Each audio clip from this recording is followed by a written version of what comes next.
पैदा न होना मेरे बस में नहीं था, लेकिन मैं हिंदू होकर नहीं मरूंगा, ये मेरे बस में है। और उन्होंने बहुत मत स्वीकारा। मैं कहना चाहता हूं, मैं अहीर हूं, यादव हूं, मैं श्रामणेर हुआ पिछले साल, और मेरा पूरा परिवार, मेरा बेटा आया है जिसका नाम कुणाल भूषण है। जाति हमने खत्म कर दिया। और LLB कर रहा लखनऊ यूनिवर्सिटी से। मेरी बेटी का नाम कविता भूषण है, LLB लखनऊ यूनिवर्सिटी से करके PCSJ की तैयारी कर रही है। केवल एक घटना सुना के कि मेरी बेटी जिस हॉस्टल में रहती है, उस हॉस्टल के कमरे में उसने केवल 2 चित्र लगाए, एक बाबा साहब अम्बेडकर का, एक महामना बुद्ध का।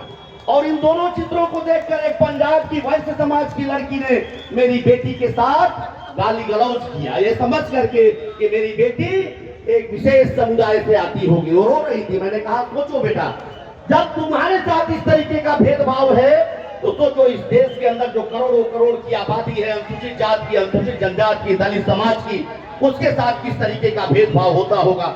जो लड़की बाबा साहब अम्बेडकर के लिखे हुए संविधान को पढ़कर जज बनने की तैयारी के लिए आई है, उसके दिमाग में इतनी घृणा और नफरत है, तो सोचो इस देश के करोड़ों करोड़ वंचितों और शोषितों के साथ इस देश के अंदर धर्म के आधार पर क्या बर्ताव किया गया होगा। तो मैं अपनी बात को यहीं पर खत्म करूंगा। हमारे बीच में हमारे मुख्य अतिथि, और जिनके आदर्शों को हम सभी मानते हुए आज पूरे देश में बुद्धिज्म के झंडा को लहराने के लिए आतुर हैं, बाबा साहब अम्बेडकर के परिवार के आदरणीय यशवंत राव साहब हम लोगों के बीच में आए। मैं उनका स्वागत अभिनंदन करते हुए मैं यही कहते हुए अपनी बात को खत्म करूंगा कि ऐ नए मौसम के पंछी, ऐ नए मौसम के पंछी, अब सिमटना छोड़ दे, हौसले बाजू में रख और रुख हवा का मोड़ दे। बहुत बहुत साधुवाद। जय भीम, जय भारत, जय संविधान।